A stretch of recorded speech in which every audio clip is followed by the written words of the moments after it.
अस्सलाम वालेकुम। आयशा अरसलान नावल्स में आपका खुशामदीद। नावल नेम मोहब्बत दिल का सजदा है। Writer name Nazia Rajput. किस्त number 9। Please like share subscribe करके लास्ट में जाएँ, हमें आपके सपोर्ट की ज़रूरत है। Thank you so much. Naman अब कदरे बेहतर थी। वो दिन में 12 बजे सो के उठी थी। येज़ान ने भी इसे जगाना मुनासिब न समझा था कि डॉक्टर ने कहा था इसके लिए अच्छा है जितना जल्दी वो यह हादसा बोल जाए, मगर इसे यह हादसा बुलाए नहीं बोल रहा था। Good morning ma'am. आप उठ गई? मेड नवल को नीचे किचन में देख के बोली। जी सर। कहाँ हैं आपके? जी मैम, आप सोई हुई थी और रात आपकी तबीयत भी नासाज थी, लिहाजा वो बिना जगाए आपको रेस्ट करने की तलकीन करते ऑफिस चले गए हैं। ठीक है मैम, आप नाश्ते में क्या लेंगी? आपके सर ने नाश्ता किया था? No ma'am. ओके ठीक है, फ़िलहाल मुझे भूख नहीं है, जब होगी मैं खुद कह दूँगी। बट मैम, सर ने कहा था कि आपको नाश्ते के बाद मेडिसिन देनी है। कहा ना अभी भूख नहीं है मुझे। ना चाहते हुए नमल का लहजा तलख हो गया था। Okay ma'am, as you wish. Namal कमरे में आती कबर से अपने लिए ब्लू और ब्लैक कलर की शर्ट साथ इसी के हमरंग ट्राउज़र निकालती वॉशरूम में जाबंद हुई थी। दरअसल इसे खुद पे गुस्सा आ रहा था कि वो कैसे इतना सोती रही, और येज़ान भी इससे बिना मिले चला गया था। शावर लेके इसने अपने गीले बालों को सुलझाते एक नज़र खुद पर डाली थी। न जाने की सोच के तहत इसने ड्रेसिंग पे बड़ी पिंक कलर की लिपस्टिक लगा ली और आंखों में काजल लगाते साथ ही पलकों पे मस्कारा लगा लिया था और कानों में छोटे छोटे वाइट कलर के इयररिंग्स पहन लिए थे। और कब से खुद पे किसी की परतफश नज़रों को महसूस करती पलटी ही थी कि सामने येज़ान को खड़ा देख के इसने अपना रुख खुफकी से मोड़ा, जिसे नाराज़गी का इजहार किया हो, और इसे मुकम्मल इग्नोर करती बाहर की जाने पटने लगी थी। इससे पहले कि वो बाहर निकलती, येज़ान के एक ही जिस्म में आगे बढ़ते इसे दीवार से पिन कर चुका था और दोनों हाथ इसके तरफ पे रखते इस पर झुका था, जबकि नमल को अब सही मानों में येज़ान की बुरी आंखों से खौफ महसूस हुआ था, जो इस वक्त लाल अंगारा हो चुकी थी। मुझे इग्नोर करने की वजह, नाश्ता न करने की वजह, मैं आपको वजह बताना ज़रूरी नहीं समझती। नमल ने एक बार फिर इसकी गिरफ्त से आज़ाद होना चाहा था, लेकिन इस बार इसकी कमर और बाल दोनों ही येज़ान के सख्त गिरफ्त में थे। येज़ान तेज़ नज़रों से इसे घूर रहा था, जबकि नमल की आंखों में नमी चमकी थी। क्या मुझे आपसे नाराज़ होने का भी हक़ नहीं है येज़ान? और खड़ूस शोहर कहीं के? नमल ने अपनी दिल की भड़ास निकालते कहा था, जबकि इसके इस जवाब ने येज़ान को मुस्कुराने पे मजबूर कर दिया था। येज़ान ने नमल के बाल छोड़ते अब इसकी कमर पे अपनी गिरफ्त मजबूत बना ली थी, जबकि इसकी मानी खेज नजरें नमल के घबराने का बायस बनी थी। येज़ान, हद होती है, लापरवाही की। मैंने कितनी बार आपसे कहा है कि बगैर नाश्ते के कहीं जाया करें, लेकिन नहीं, मेरी किसी बात का आप पे असर हो तब ना। नमल के हूँ यूँ ख्याल करने पर बेसख्ता येज़ान को इस पर प्यार आया था और इसने आगे बढ़ के इसका माथा चूम लिया था। इसीलिए तुमने भी नाश्ता नहीं किया होगा। I am sure. जी। नमल ने मुजरमों की तरह गर्दन को हाँ में हिलाया था। इसकी सज़ा मिलेगी तुम्हें, लेकिन अभी नहीं, पहले तुम कुछ खा लो, और आज मैं खुद अपनी हनी को खाना बना के अपने हाथ से खिलाऊंगा। येज़ान इसका हाथ पकड़ते से नीचे किचन की जानब ले जाने लगा था, जबकि नमल इसके इतने प्यार पे दिल में अल्लाह का शुक्र अदा करती हंसती हुई इसके साथ चलती थी। येज़ान ने किचन में आके फ्रिज से सबसे पहले चिकन निकाला था और नमल को देखता, जो इसकी जानब प्यार से देख रही थी, इसकी जानब स्माइल पास करता वो चिकन को होटल बॉयल करने के लिए रखता प्याज और दीगर सब्जियां काटने लगा था। हाँ येज़ान, क्या हुआ? नमल तड़प के इसकी जानब बढ़ी थी। दरअसल इसे प्याज काटते टाइम छुरी हाथ पे जा लगी थी। कहाँ भी था आपको येज़ान देखे? अब हाथ कटवा लिया ना? कितना खून बह रहा है? नमल ने आँखें लिए फ़ौरन इसका खून रोकने के लिए साइड से अपना दुपट्टा फाड़ा और इसकी उंगली पे बांधा था। येज़ान सरशार था, एक सुकून सा इसे अपनी रगों में उतरता महसूस हुआ था। ये जान के वो कितना प्यार करती है इससे।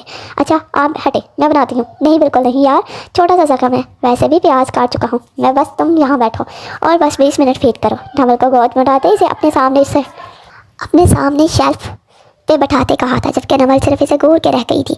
ये लो तुम्हारा मज़ेदार सा पास्ता तैयार है। येज़ान ने नमल की जानब चम्मच बढ़ाते हुए कहा था। वाओ दैट्स सो यमी येज़ान, नमल ने मज़े से खाते हुए कहा था। येज़ान ने आप भी खाए ना? नमल ने अपने हाथ में चम्मच पकड़ते इसकी जानब किया। बेबी मैं अपने तरीके से खाऊंगा। येज़ान ने मानी खेज नज़रों से नमल के होंठों की जानब देखते हुए कहा, जहाँ ये खाते वक्त थोड़ा सा पासा लग गया था। नमल ने ना समझी से इसकी जानब देखा था, जबकि अब की बार येज़ान को अपने जज्बात पर काबू रखना मुश्किल हो गया था, लिहाजा वो भरपूर जुनून और शिद्दत से इस पर झुका था। कतरा कतरा इसकी सांसों को बीते हुए ये ये तक भूल गया था वो इसकी इस कदर शिद्दत और जुनून नहीं सह सकती, जबकि नवल की जान निकलने के दर पे थी। लिहाजा इसने इसके सीने पे दबाव डालते इसे पीछे करना चाहा, मगर वो तो जैसे पीछे हटना ही भूल गया था। और नवल को अब लगा कि शायद वो सांस नहीं ले सकेगी। फिर इसने खुद ही इसकी उखड़ती सांसों को देख के नरमी से इसे अपनी गिरफ्त से आज़ाद किया था, जबकि वो रुहाई मिलने पर खींच खींच के लंबे सांस लेती अपना सर इसके सीने से टिका गई थी। और शहजाद ने मुस्कुराते हुए इसकी पीठ को सहलाया था। इसका गुलनार चेहरा देख के वो वक्त सरशार होता हुआ मुस्कुराया ही था। रात से आयशा और अरहम के दरमियान कोई बात ना हुई थी। सुबह भी आयशा बिना नाश्ता किए यूनी जा चुकी थी और अरहम को जागना मुनासिब भी ना समझा था, जबकि अरहम इस बात पे काफ़ी गुस्सा था कि वो इसे इग्नोर कर रही है। आज भी यूनी में बिल्कुल भी इसका पढ़ाई में दिल ना लगा था। लेक्चर लेते टाइम भी इसका दिमाग सिर्फ एक ही बात सोच रहा था कि अरहम नामी बला से कैसे रहाई हासिल करे। प्लान्स तो इसके पास बहुत है, लेकिन इन पर अमल दरामद करना इससे भी कई ज़्यादा मुश्किल था। उफ, ये क्या है? ऑफ होने पे वो क्लासरूम से बाहर आई, जब इसे पीछे से किसी ने आवाज़ दी थी और सामने से आते अरहम को वो ना देख सकी ना अरहम को वो देख ना सकी थी। लिसन रियान, आयशा का क्लासमेट बोला था। जी कैसी हैं आप? अल्हम्दुलिल्लाह। Okay so let me introduce my self. मेरा नाम रियान है और मैं आपका क्लासमेट हूँ। एक्चुअली मैं न्यू हूँ यूनी में, ज़्यादा जानता नहीं ना ही कोई फ्रेंड है मेरा। सो क्या आप मेरी फ्रेंड बनेंगी? रियान ने अपना हाथ आयशा की जानिब बढ़ाते हुए कहा था, जबकि आयशा ने एक नज़र इसकी जानिब देखा और फिर आगे बढ़कर इसका बढ़ा हुआ हाथ थाम लिया था। जबकि अरहम को यह मंजर देख के अपनी आंखों पर सुइयां चुभती हुई महसूस हुई थी और कानों से जैसे धुआं निकलने लगा था। मेरा नाम आयशा है, इसने मुस्कुराते कहा था। ओके ठीक है, एक्चुअली मैंने कुछ लेक्चरर्स मिस कर दिए हैं, तो क्या आप मुझे वो टॉपिक समझा देंगी? If you don't mind, Riyan बोला था। या श्योर, वाई नॉट। ओके अभी मैं चलती हूँ, लेट हो गया है। कल आपको जो समझना हुआ वो समझ लेना आप। अल्लाह हाफिज़ and thank you once again. Ayesha मुस्कुराती हुई आगे की जाना पड़ गई थी, जबकि अरहम वहाँ से हटता गाड़ी में जा बैठा था। आयशा चुपचाप गाड़ी में आ बैठी थी और अरहम को इग्नोर किए खिड़की के जाना रुख था। अरहम ने एक सरसरी सी सर्द निगाह इस पर डालते हुए गाड़ी का रुख मोड़ लिया था। अरहम ने गाड़ी कदरे सुनसान जगह पे रोकी थी। आयशा को अब खौफ महसूस होने लगा था। गाड़ी रोकते अरहम ने एक नज़र आयशा पे डाली और फिर कहने लगा, कौन था वो लड़का? आयशा ने एक नज़र इसकी जानिब देखा जो लाल अंगारा आंखें लिए इसे घूर रहा था। कौन सा लड़का? वही जिससे यूनी में हाथ मिलाया जा रहा था। मेरा दोस्त रियान। आयशा ने अपनी घबराहट को छुपाते जवाब दिया था। ओह अच्छा, दोस्त था। हाँ, और वैसे भी आपको फ़र्क नहीं पड़ता, चाहे मैं जो मर्जी करूँ, मेरी अपनी भी कोई लाइफ है, कुछ रूल्स हैं। सो आई होप कि आप ने माइंड नहीं किया होगा। आयशा ने अपनी लड़ती उंगलियों को अपने दुपट्टे के पीछे छुपाने की नाकाम कोशिश की थी। क्या हमने इसकी यह हरकत मख्फी ना रह सकी। इसके होंठ पे अपने ही आप ही मुस्कुराहट में डले थे, मगर यकदम आयशा की गर्दन में हाथ डालता वो इसे अपने करीब कर चुका था। अरहम अपनी आंखें इसकी हेजल आंखों में डाले, जहाँ डर और खौफ आ जाता चबा चबा के लफ्ज़ अदा करते बोला था, तुम्हारी दोस्त, तुम्हारा जुनून, तुम्हारी दीवानगी, तुम्हारा सुकून, सिर्फ और सिर्फ मैं हूँ, सिर्फ अरहम खान अंसारी। समझ आई?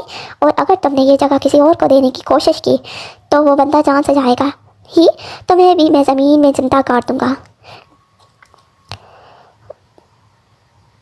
Note my point. अरहम की हद दर्जा कुर्बत और इसकी बातें इसकी जान निकालने के दर पे थी।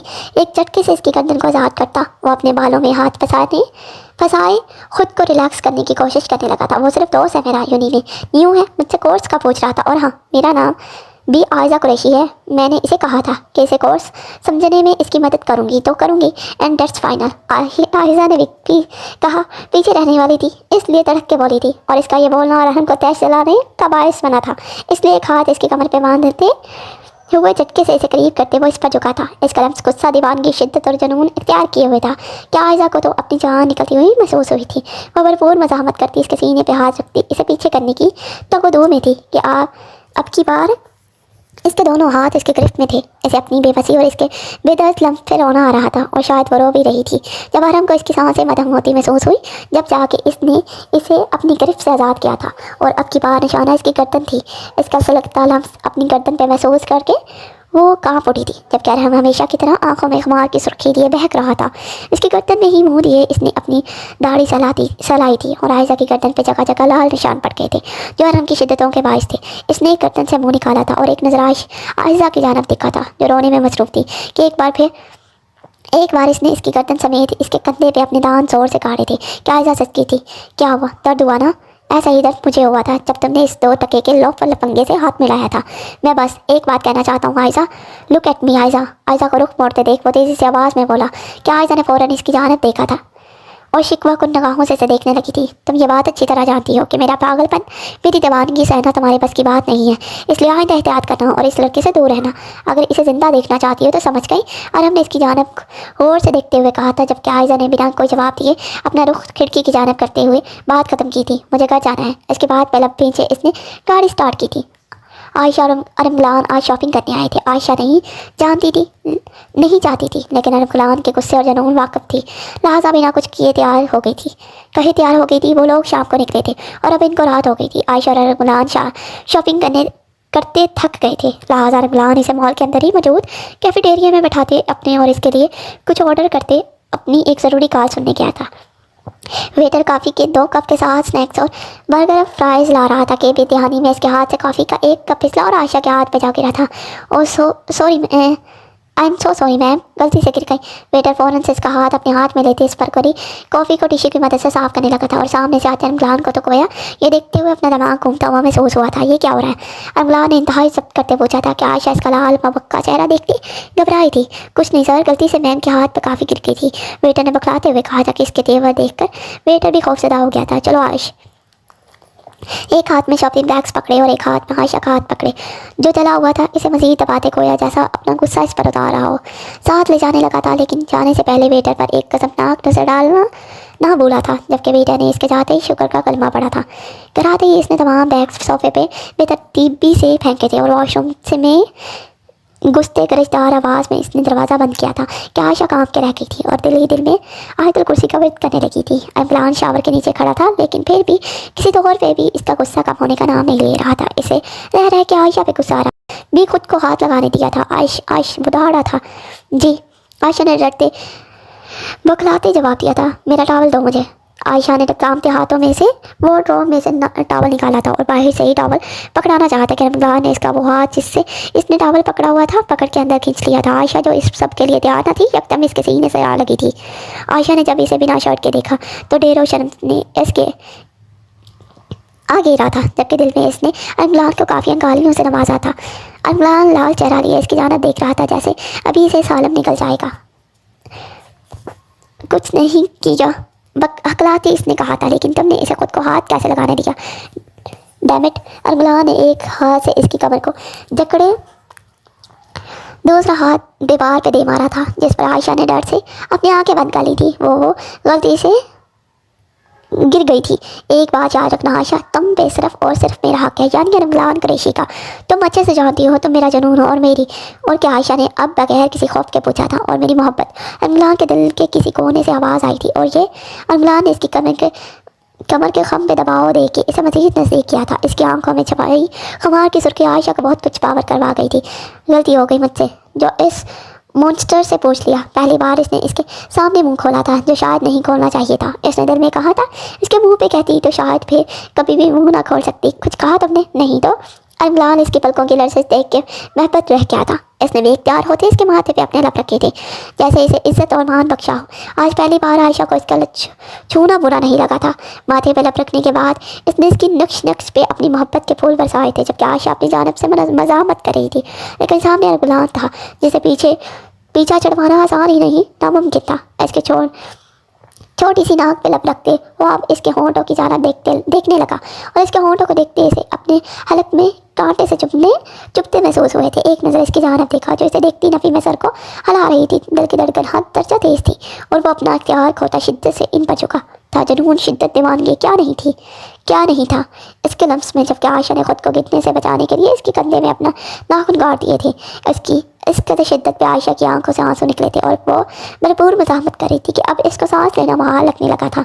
लेकिन अरमगलान किसी प्यासे की तरह खुद को सराफ कर रहा था। आखिरकार इसकी उखड़ती सांसों का ख्याल करते वो नरमी से इसे अलग हुआ था और इसके गुलनार चेहरे को देखता हुआ मुस्कुरा के रह गया था। जबकि आयशा इसके सीने पर सर रखती अपनी सांसों को हमवार करने लगी थी। आयश, जी माँ, यहाँ आओ, ज़रा मेरी बात सुनो। अरमगलान अपनी शर्ट पहनता हुआ बोला। आयशा जो अभी भी ही अपने लिए जाने बना के लाई थी, चाय बना के लाई थी और पीने ही लगी थी कि अरमगलान के बनाने पे रूम में गई थी। जी, कोई काम था आपको? हाँ, यहाँ आके मेरी शर्ट का बटन लगाओ। नोट किया है? टूट गया है। आयशा ने एक नज़र इसकी शर्ट पे डाली जिसका बटन बिल्कुल ठीक लगा हुआ था, मगर ये तो लगा हुआ है। और इमरान ने इसकी जानब देखते हुए खींच के अपना बटन तोड़ दिया था और आयशा का मुंह सदमे के मारे खुला का खुला रह गया था, जिस पर इमरान ने काफ़ी मुश्किल से अपनी हंसी कंट्रोल की थी। आयशा ऐसा ऐसा कदम उठाती इसके करीब गई थी। लेकिन मुझे तो बटन लगाना नहीं आता, ऐसे काम करती हूँ, आपके लिए दूसरी शर्ट निकाल लेती हूँ। नहीं, ज़रूरत नहीं है, यहाँ आओ और लगाओ। लेकिन मुझे नहीं आता। कोई बात नहीं, वो ड्रॉ में एक ब्लू कलर का बॉक्स रखा है, निकाल के लाओ, इसमें सुई धागा है। आयशा मरे मरे कदम उठाती गई और बॉक्स निकाल के लाई थी। चलो अब सुई में धागा डालो। आयशा दूर खड़ी सुई में धागा डाल रही थी कि अम्ला ने इसकी शर्ट में हाथ डालते इसे अपने करीब खींचा था। इतना दूर कौन खड़ा रह के बटन लगाता है, पास आके लगाओ।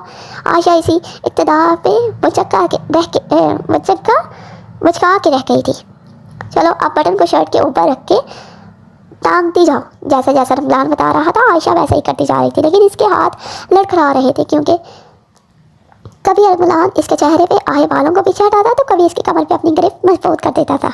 अगर आइंदा तुम मुझे किसी लड़के का करीब खड़ी दिखाई दी, किसी से बात करती दिखाई दी, तो जो सज़ा मैं तुम्हें कराती थी वो सिर्फ ट्रेलर था।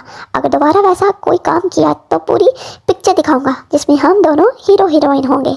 समझ आई? वो इसके चेहरे की जानब देखता हुआ बोला, जो इसकी कुर्बत के बायस लाल हो गया था। जी आ गई। डस्ट लाई का खुटकर वो इसकी पेशानी पे अपने लम्स छोड़ता हुआ बाहर निकल गया था। आज इसके लम्स में कहीं भी सख्ती नहीं थी। इसने अपने माथे पे अपना हाथ लगाया था, यानी कि वो जेलस हो रहा था। लेकिन पहले तो इसने कभी इससे नरमी से बात ना की थी, लेकिन अब क्यों? आखिर वो शख्स इससे चाहता क्या था? दर्द भी खुद लगाता था और मिसाई भी खुद करता था। शायद वो इसको कभी समझ ही नहीं सकती थी। एक ठंडी आह पड़ते वो बाहर आई थी। चाय ठंडी होने के बाद वो किचन में इसे वापस रखाई थी। दिल जैसे हर चीज़ से उजाड़ हो गया था। वो खिड़की के पर्दे बराबर करती, कमरे में मौजूद आखिरी लाइट भी ऑफ करती, पूरे घर में अंधेरा कर गई थी। Thank you. अरमलान के दिल दिमाग में इस वक्त एक जंग चढ़ी हुई थी। इसे समझ नहीं आ रहा था कि क्या सच है क्या झूठ। जब भी वो आयशा पे यकीन करने की कोशिश करता, इसके नज़रों के सामने अपनी माँ का रोता हुआ चेहरा, अपने बाप का बेबस चेहरा भूल जाता था। इसे वो बदनामी याद आती थी जब टीवी पे नवल की जात पर कीचड़ उछाला गया था। इसी पल यज़ान से नफरत महसूस होने लगती थी। नवल कब से यज़ान के वापस आने का वेट कर रही थी। 2 बज रहे थे लेकिन यज़ान था कि आ ही नहीं रहा था। वो लाउंज में इधर से उधर टह रही थी कि यज़ान इसे सामने से आता हुआ दिखाई दिया था। अस्सलाम वालेकुम। वालेकुम सलाम। यज़ान कहाँ रह गए थे आप? नवल इसके साथ ऊपर सीढ़ियाँ चढ़ती हुई इसका कोई कोट लेती हुई बोली थी। ओह मेरा बेबी, मुझे मिस कर रहा था। यज़ान इसके हाथ से कोट लेता, बेड पे उछालता, कमर से पकड़े अपनी जानब खींच चुका था। नवल इसके सीने पे दोनों हाथ रखे इसे खुद से धकेल रही थी। हटे यज़ान, आपको तो हर वक्त रोमांस ही आता है। वो अपनी कमर से इसके हाथ हटाते हुए खुफकी से बोली, जबकि यज़ान इसके दूर होने पर बदमज़ा हुआ था। नवल चलती साइड टेबल की जानब गई और ठंडे पानी का ग्लास पड़ते यज़ान को दिया, जो इसने पकड़ लिया था। यज़ान, मुझे आपसे कुछ बात करनी थी। बोलो। यज़ान, मुझे आयशा और बाई से मिलने का दिल कर रहा है। लाहौर चलें? काफ़ी टाइम हो गया है इनसे मिले हुए। मैं दोनों को मिस कर रही हूँ और अब तो बेबी भी आने वाला है ना, इसलिए मैं बहुत एक्साइटेड हूँ। नवल ने यज़ान के सामने आते हुए कहा था, जबकि यज़ान इसकी बात को सुन तो रहा था लेकिन इसका ध्यान इसके हिलते हुए सुर्ख होंठों पे था। वो बेड पे बैठा था और नवल को भी खींच से अपनी गोद में बैठाया था, जबकि नवल इस इब्तिदा के लिए तैयार न थी, इसलिए इसके सीने से हाला की थी। दोनों के चेहरे एक दूसरे के बेहद नज़दीक थे। नवल को यज़ान की सुलगती सांसें अपनी गर्दन पे पड़ती महसूस हो रही थी, जिसकी वजह से वो हल्का हल्का कांप रही थी। वो हमेशा इसकी कुर्बत पे घबरा जाती थी। ठीक है, तुम्हारी बात मानने को तैयार हूँ मैं, लेकिन बदले में मुझे क्या मिलेगा? क्या चाहिए आपको? नवल ने मुस्कुराते हुए पूछा। बस कुछ ज़्यादा नहीं, तुम्हारे साथ चंद लम्हे और तुम्हारी कुर्बत, यज़ान ने बेबाकी से कहा था, जबकि आखिरी अल्फाज पे नवल का दिल उछल के बाहर आने को था। इसके सफ़ेद गालों पे सुर्खी गुली थी। बेसाख्ता नवल ने पलकें गिराई थी। यज़ान, मैं क्या कह रही थी कि अगर हम टाइम से निकलेंगे तो टाइम से पहुंचेंगे ना। जबकि वो कहाँ सुन रहा था, वो तो इसके हुस्न के आगे बेबस हो जाता था। हमेशा की तरह आज भी वो बहक रहा था। इसकी गर्दन से बाल हटाते वो चुप के अपना तड़पता सुलगता तपस्या लम्स छोड़ने लगा था, जबकि नवल इसकी गिरफ्त में तड़प के रह गई थी। इसके सीने पे हाथ रखते मज़ाहमत करते इसने इसे रोकना चाहा था, लेकिन इसने इसके दोनों हाथों को काबू करते वो इसकी कमर में हाथ डाल के मज़ीद अपने करीब तर कर गया था, जैसे आज एक जिस्म एक जान करने का इरादा रखता हो। ये नमल ने तेज़ होती सांसों से बोलना चाहा था, लेकिन वो इसकी सांसों को ही पी गया था। इसके अंदाज में जुनून वाज़ह तौर महसूस किया जा सकता था, जबकि इसकी शिद्दत पे नमल को सांस बंद होता महसूस हुआ था। तकलीफ बर्दाश्त करते इसकी आंखों में आंसू आ गए थे, लेकिन इसे खुद से दूर करने की गलती वो नहीं करना चाहती थी, क्योंकि यज़ान को इसका खुद से दूर जाना गवारा ना था। इसने खुद को मुकम्मल शराब करते इसके होंठों को आज़ादी दी थी। वो सांसों के लिए तड़पती मचलती, अब गहरे सांस लेती, खुद को नॉर्मल कर रही थी, जबकि चेहरा सुर्ख गुलनारी गंदारी हुआ चला था। तुम बहुत मीठी हो जानम, यज़ान ने इसके कान में सरगोशी करते कहा था। नमल, जबकि नमल ने शर्माते इसके सीने पे एक मुक्का चढ़ा था, जिस पे वो मुस्कुराया था और कहने लगा, सामान पैक कर लो, अपना भी मेरा भी, शाम तक निकलते हैं। इसके माथे पे लब रखते हुए इसे छोड़ते वॉशरूम की जाना पड़ गया था। अरमलान आज अपनी ड्यूटी से जल्दी ही फ्री हो गया था, इसलिए वो जल्द कर आया। बाकी अगर इसके हेडक्वार्टर में ज़रूरत पड़ भी जाती तो इसके अंडर काम करने वाले ऑफिसर्स उसको इत्तला कर देते थे। वो घर में दाखिल हुआ तो मज़ेदार खाने की खुशबू नतनों से टकराई थी। और पहले तो हैरान हुआ था, लेकिन फिर आगे बढ़ा ही था कि सामने काम करती आयशा को देख के वो मज़ीद हैरान हुआ था। आयशा ब्लैक ब्लू कलर की सादा कमीज़ और ट्राउज़र में मलबूस गीले बाल जो इसकी पुष्प पे बिखरे थे, इंतहा की खूबसूरत लग रही थी। तो वो कैसे ना बहकता। वो आहिस्ता से कदम उठाते इसकी जानब क्या था। वो इसकी आमद से बेखबर थी, इसलिए बिना दुपट्टे के बालों को एक साइड पे किए वो टमाटर काटने में मगन थी। वो ऐन इसके पीछे हाथ खड़ा हुआ था और दोनों हाथ शर्ट पे रखे इसने इसकी गर्द घेरा डाला था। वो जान चुकी थी कि यह रमजान ही है, लिहाजा इसके हाथ अब कांपने लगे थे। इसके कांपते जिस्म जो देख के वो गहरा मुस्कुराया था। इसकी सांसों की तपश अपनी गर्दन में महसूस करते वो लरस के रह गई थी। आयशा के जिस्म से उठती खुशबू रमजान को मदहोश करने को काफ़ी थी। वो दीवाना बाहर इसकी गर्दन पे झुके वहाँ अपना लम्स छोड़ने लगा था। इसकी शेव की चुभन जो और इसका लम्स महसूस करती आयशा बच गई थी, लेकिन इसके तड़पने मचलने के बावजूद वो झुका रहा था। मां, वो उखड़ती सांसों के साथ बोली थी, जी मान के जान। इसके खुमार जद लहजे को महसूस करके इसकी रीढ़ की हड्डी में सनसनाहट तोड़ गई थी। मान, वो आपको बताना था कि अभी कुछ ही देर में भाई और नमल आने वाले हैं। इसकी बात सुन के वो इसे दूर हुआ था। अच्छा, तुम्हें किसने बताया? नमल ने बताया था कॉल पे। अच्छा, तो ये एहतमाम इसी खुशी में है? अमलान खाने की जानब इशारा करता हुआ बोला था। जी ठीक है, तुम अपना काम ख़त्म करो, मैं फ्रेश होकर आता हूँ। आज इसके लहजे में बेपनाह नरमी थी, जिसको आयशा ने महसूस किया था। हैरान भी हुई, लेकिन फिर खुद ही सर झटक के काम करने लगी थी।